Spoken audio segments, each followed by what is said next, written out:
السلام علیکم ورحمۃ اللہ وبرکاتہ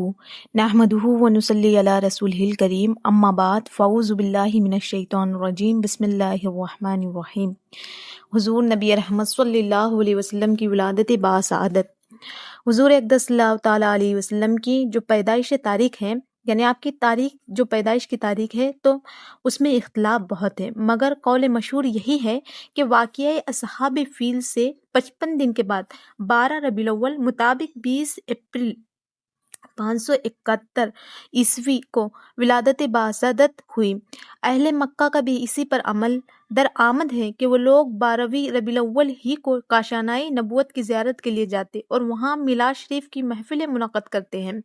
تاریخ عالم میں یہ وہ نرالا اور عظمت والا دن ہے کہ اسی روز عالم ہستی کے ایجاد کا باعث، گردش لیل و نہار کا مطلوب، خلق آدم کا رمز، کشتی نوح کی حفاظت کا راز، کعبے کی دعا، ابن مریم کی بشارت کا ظہور ہوا، کائنات وجود کے الجھے ہوئے گیسوں کو سنوارنے والا، تمام جہاں کے بگڑے نظاموں کو سدھارنے والا، یعنی کہ حضور کی آمد ہوئی۔ تو شاعر فرماتے ہیں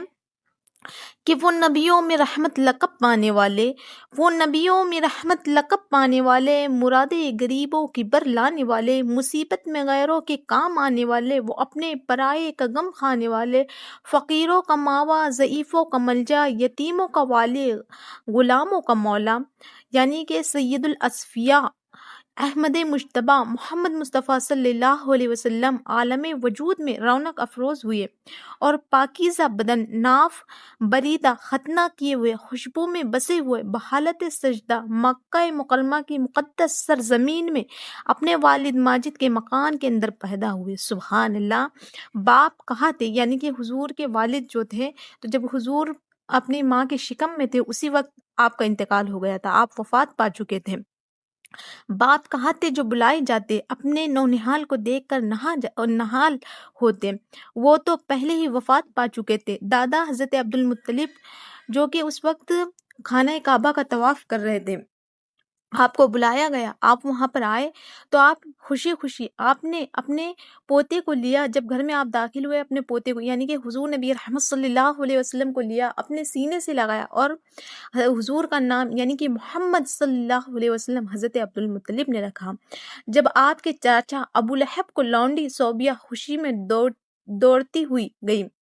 اور ابو لہب کو بھتیجا پیدا ہونے کی خوشخبری دی تو اس نے اسی خوشی میں شہادت کی انگلی کے اشارے سے صوبیہ کو آزاد کر دیا، جس کا ثمرہ ابو لہب کو یہ ملا کہ اس کی موت کے بعد اس کے گھر والوں نے اس کو خواب میں دیکھا اور حال پوچھا تو اس نے اپنی انگلی اٹھا کر یہ کہا کہ تم لوگوں سے جدا ہونے کے بعد کچھ کھانے پینے کو نہیں ملا بجز اس کے کہ صوبیہ کو آزاد کرنے کے سبب سے اس انگلی کے ذریعے کچھ پانی پلا دیا جاتا ہے۔ سبحان اللہ۔ ابو لہب جیسا سڑا ہوا اور کٹر کافر اگر حضور کی آمد کی خوشی میں اپنی لونڈی کو آزاد کر دے تو اللہ تبارک و تعالیٰ اس کے عذاب میں تخفیف کر دیتا ہے۔ سبحان اللہ، سبحان اللہ۔ یہ میرے آقا نبی رحمت صلی اللہ علیہ وسلم کی پیدائش کے وقت جو معاملات پیش ہوئے اس کا واقعہ تھا کہ حضور کی پیدائش کیسے ہوئی۔